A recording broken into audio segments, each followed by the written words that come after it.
I'm Representative Dawn Keefer, and I'm continuing my business series with Pennex Aluminum. It's here in Wellsville, Pennsylvania, and I'm with Mark Mantooth, who is the President and CEO of the company. Thank you for having us today. Thank you for coming. All right, so Pennex Aluminum, tell me a little bit about the company. Well, we are an extrusion company. We also do fabrication, and we do what we call cast products, which provides log to the extrusion industry. Okay. Tell me what the extrusion industry is, just for those that are out there that might not know that term. Okay. Well, you'll actually find extrusions throughout all over, Okay. because you'll see whenever for outdoor furniture. Okay. Whenever Yep. you see the really light chairs, Right. those are extrusions. You'll also find them on windows and door frames, Okay. and on tractor trailers. If you were to look, there's a lot of extrusions on both the top rails as well as the doors and things along those lines. So aluminum products. Aluminum across the products. board. Okay. It really is. So you will fabricate these. Tell me a little bit about what the process is that you do with them, besides the actual fabrication. Well, as part of fabrication, we have what we call CNC machining. Okay. Okay. We will punch holes in things. Okay. We will make assemblies from things that you might find or that are kind of new today, such as 3D printer enclosures. Okay. All right.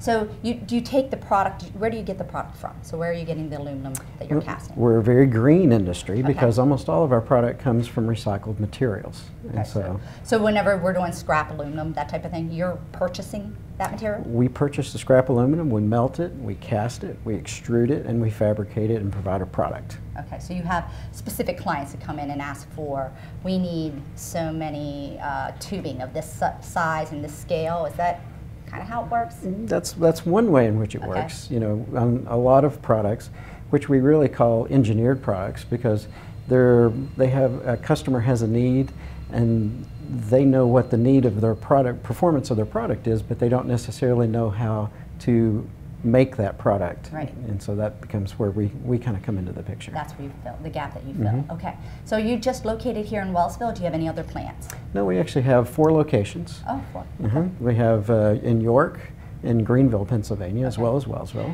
Okay. And then we also have a facility in Latonia, Ohio. Okay. Now this is the headquarters, but do you do the same thing at each of those plants? Not exactly. Okay. Like in York, it's fabrication. Here Okay. we do casting and fabrication and extrusion. Okay. And we're casting in Greenville, Okay. and then we do fabrication and extrusion in Ohio. Okay. And the Ohio plant, is that relatively new, or? It was an acquisition back in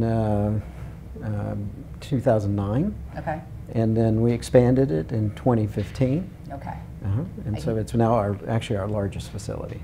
It is your largest facility. And I think that's the one that caught my eye, because I had seen the expansion project a little bit when I was looking at the company.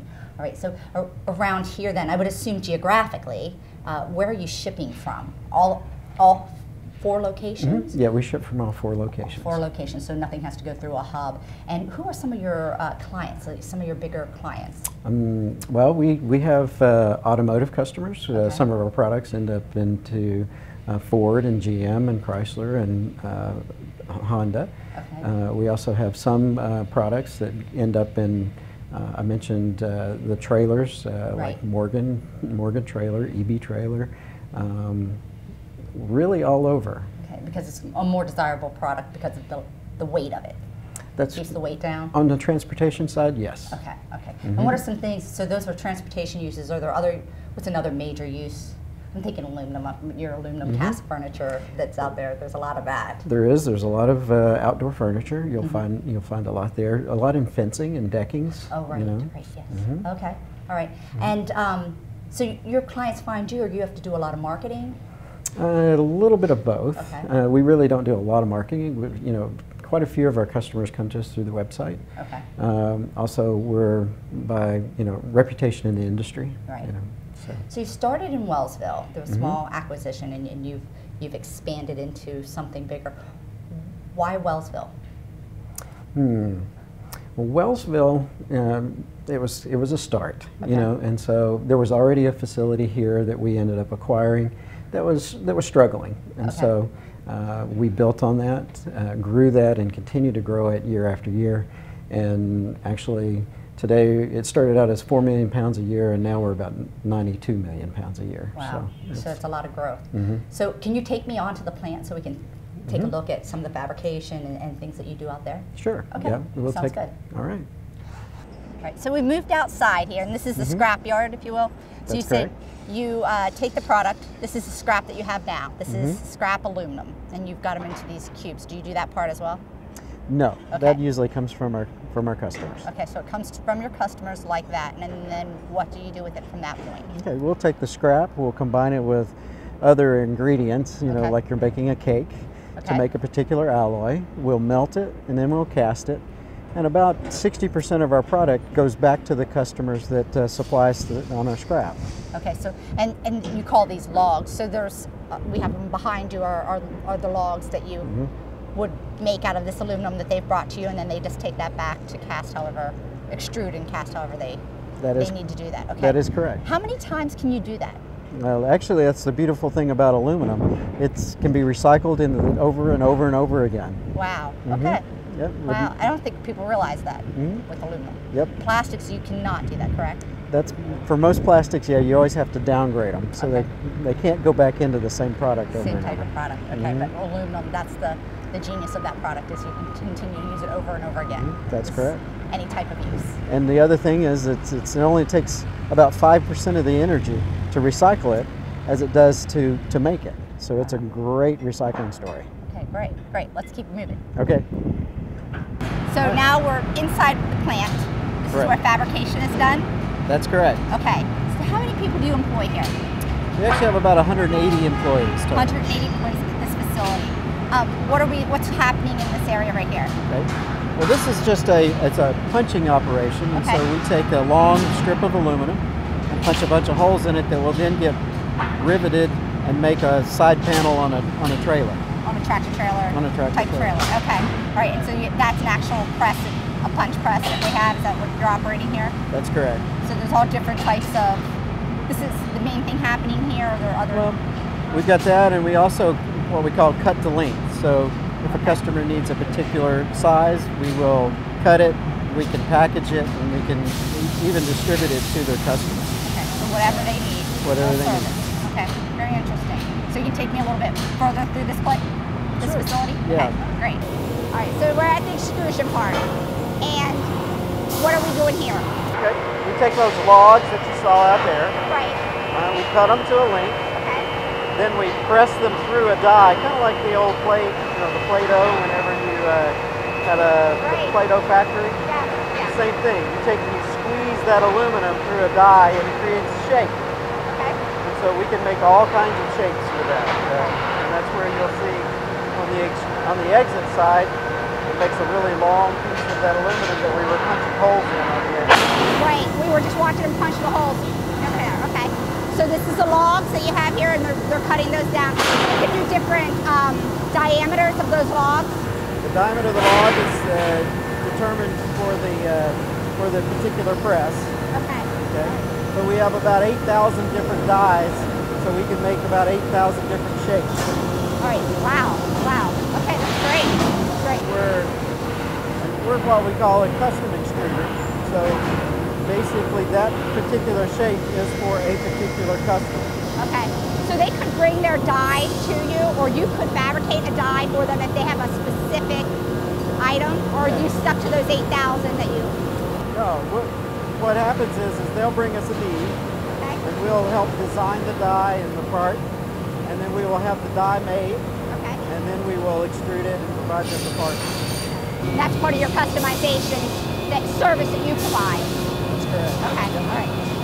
Let's move on to the next place. Okay. So we're now outside. What's taking place in this part of the plant? Okay. Well, in this part of the plant, we have the melting, Okay. where we take that scrap that you saw, and we'll take it melted down into a molten aluminum. Okay. We'll add copper and magnesium and manganese, depending on the properties we're trying to achieve. And then we'll cast it into those logs that you also saw. So, Okay. so really that's what's happening here. It gets cut to a length and then moved to our extrusion operation. Okay. Where we were just at. Yes. Okay. All right. So tell me about a little bit. We talked about your workforce. You have about 180 employees here. That's correct. And then you have about 450 in total. In total, with all of your 4 plants that you have. What are some challenges that you have on the government side of things for how you do business?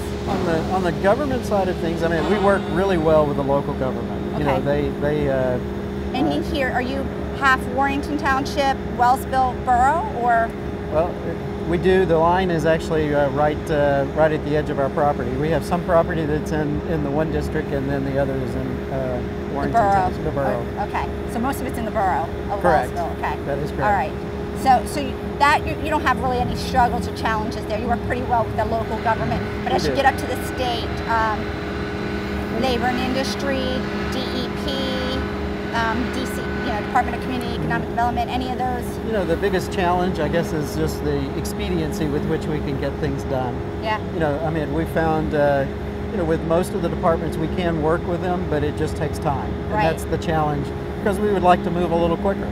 You know, well, that's right, and that time, that delay that you have, that's our economy not growing. Mm-hmm. That's business you're losing or business being delayed. And that's what we found actually with a lot of it. We were at ECI and he was saying the same thing. The permitting process has, was 12, sometimes it's taken up to 18 months for some of these permits. And that, again, that's what I'm so frustrated about is this is business. This is how you grow the economy. We're not talking about recurring revenue. Talk about recurring growth. Yep. No, that's right, because it's a lost opportunity. Right. For that time period where we're not doing it, as well as it makes it more expensive. Right. Because time down, because you still have that overhead regardless if you have product coming in or out or you're growing. So currently you're looking at developing a little bit more, get some property here to expand this. And we discussed briefly some permitting issues with water. Yeah, with the general permit. Okay. On the stormwater side. For the stormwater. So the stormwater permits are coming back into play again. Right. And just taking a little longer than we would, than we want, where we hope. Right. And we've been working with DEP on some of that too. What's regulatory, what's legislative that we can do, and what we continue to find is it's the regulation. So it's a little bit out of our scope, but we're trying to bring it back in where we have a little bit more skin in the game, that you can hold me accountable, that I'm able to hold the agency accountable, that hey, we need to expedite some of these things, or just work to task. I mean, that's how we do it in private businesses. Why are we not working that way with government? I mean, we should be assisting you, not being an obstacle for you. So anything my office can do, please, we're here to help. We want to help you, do what you do, right? We're not here to grow the economy, you are, so let's, we want to support you. Please let us know what it is we will. We can do. Appreciate a partnership. Yes, absolutely, absolutely. Well, I appreciate your time today. Thank you for showing me. This is really an interesting place. I don't know that many people know it's here. It's kind of tucked away. It's this hidden little... gym. Yeah, gym, absolutely, absolutely. Because my wheels are churning as I'm thinking about, oh, that's where this comes from. That's where this is made. I think this is great. Makes it relative. We need to get more students in here to take a look at, hey, this is, here's some things that you can do. So, well, I appreciate your time. All right, thank you. So that's all I have for today. Thank you for tuning in. If you would like any more information about this series or any of my other series, you can contact the information at the bottom of the screen.